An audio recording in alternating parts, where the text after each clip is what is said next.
إلى الله نمضي يا هنيئا لمن سبق، ويا حظ قلب من تقى الله قد خفق. تمر بنا الأيام سرعة كأننا نرى سرعة. السلام عليكم، ان شاء الله كامل تكونوا بخير يا رب. مرحبا بكم في قناتي، قناه فضاء امينه دي زاد. اللي دخلوا جدي قناتي نقول لكم مرحبا بكم. اللي مازال ما شاركوش القناه اشتركوا وفعلوا زر الجرس ليصلكم كل جديد، وما تنساوش تبارطاجيو الفيديو تاعي مع صحاباتكم باش تكبر لمتنا. اليوم درنا في لا فيديو تاعنا درنا لاكيش، وصفه اقتصاديه سهله مكوناتها موجوده في كل بيت.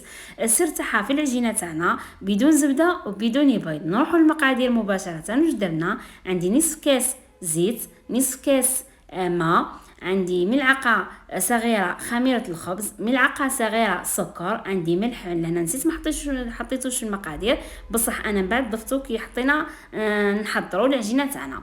وعندي الفارينه لهنا نلموها يعني نتحصلوا على العجينه ما تكون طريه بزاف وما تكون يابسه، يعني كما راكم تشوفوا لهنا ما يقارب 200 غرام كاك فارينه.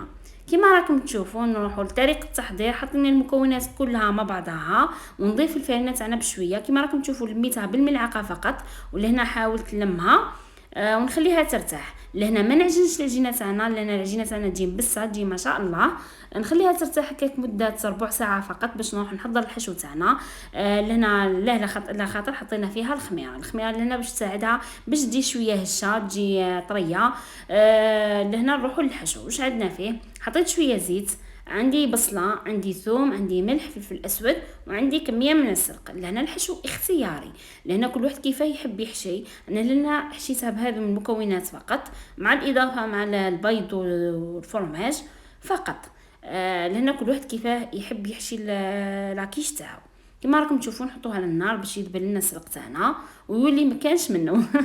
تحطي كميه كبيره تولي كميه صغيره. نروحوا للعجينه تاعنا بعد ما كنا خليناها شويه فقط ارتاحت، ما نخليوهاش تخمر لنا لان خليتها برك شويه بعد ما حطيت يعني الحشوه تاعنا الطيب. جيت نحضر العجينه. كما راكم تشوفوا عجينه ما شاء الله، يعني كما راكم تشوفوا فيها استعنت شويه بالفارينه. ونبدا نحل فيها بالطريقه هذه. يعني حطيت كيس باش يساعدني. لهنا دوك نحطها في مول حجم كبير، مانيش عنديها ميني كيش ولا، حطيتها في حجم كبير هكا ضربه واحده، ما بقاش نخدم بشويه. لهنا نهزها يعني بالقنوط كما راكم تشوفوا. استعنت شويه بالفارينه. المول تاعنا دهنته بالزبده والفارينه باش ما تلصقليش شي اونكا.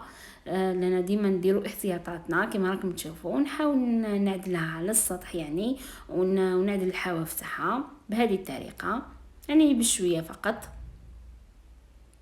يعني من ناحيه الجوانب تاعها زدت درت بهم وحده صغيره يعني كملتها. يعني تحضر لك يعني كميه لا باس بها كما راكم تشوفوا هكا. من ناحيه الزوائد تاعها بالقنوط كما راكم تشوفوا هكا. ونحاولوا نثقبوها يعني في النصف. ورايحين واش رايحه ندير كي نثقبها؟ يعني نسخن الفور تاعي ونحطها فيه جوست ما تنشف باش نحط لها الحشو. انا مالفه يعني ندير يعني نطيبها بحشوها بكلش ونحطها طيب. الخطره هذه حبيت العجينه تاعي تجي باش تجيني مقرمشه، تجيني كما راكم تشوفوا. نحطها طيب تنشف ونحط لها الحشو ونزيد نرجعها للفرن كما راكم تشوفوا. بعد ما طاب لي الحشو تاعنا رايحين نحضروا. واش رايحين نحطوا؟ عندي 4 بيضات كما راكم تشوفوا. نحاول نحلهم مع بعض يعني مع بعضهم. عندي كميه من الفرماج اللي حبيته. لهنا انا تاعي قطع.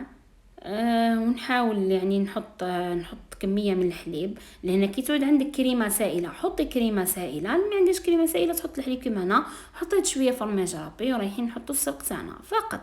هذا هما المكونات تاعها. والملح والفلفل الاسود حطيتهم في السرق يعني السلق عفوا من قبل، على بها ما حطيتش.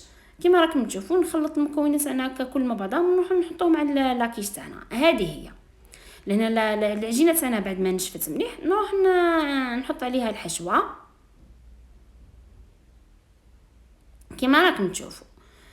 نحاول نخلي يعني باش نكمل العجينه الاخرى كما راكم تشوفوا يعني ونحط عليها الفرماج رابي. هذه هي. نزيدنا نرجعها للفرن، يعني تنشف لنا الحشو تاعنا وتكون هكا جاهزه للتقديم.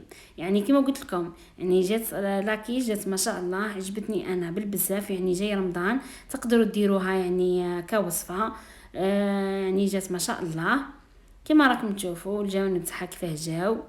وننصحكم يعني تجربوها وتجربوا وصفاتي ككل، وترجعوا لي في التعليقات وتبارطاجيو الفيديو تاعي مع صحاباتكم باش قبل لمتنا هكا وهكا انا باش ما يروحش تاع بيه هكاك. ومعني غير نقول لكم تهلاو في روحكم، ووصفات قادمه ان شاء الله. مع السلامه.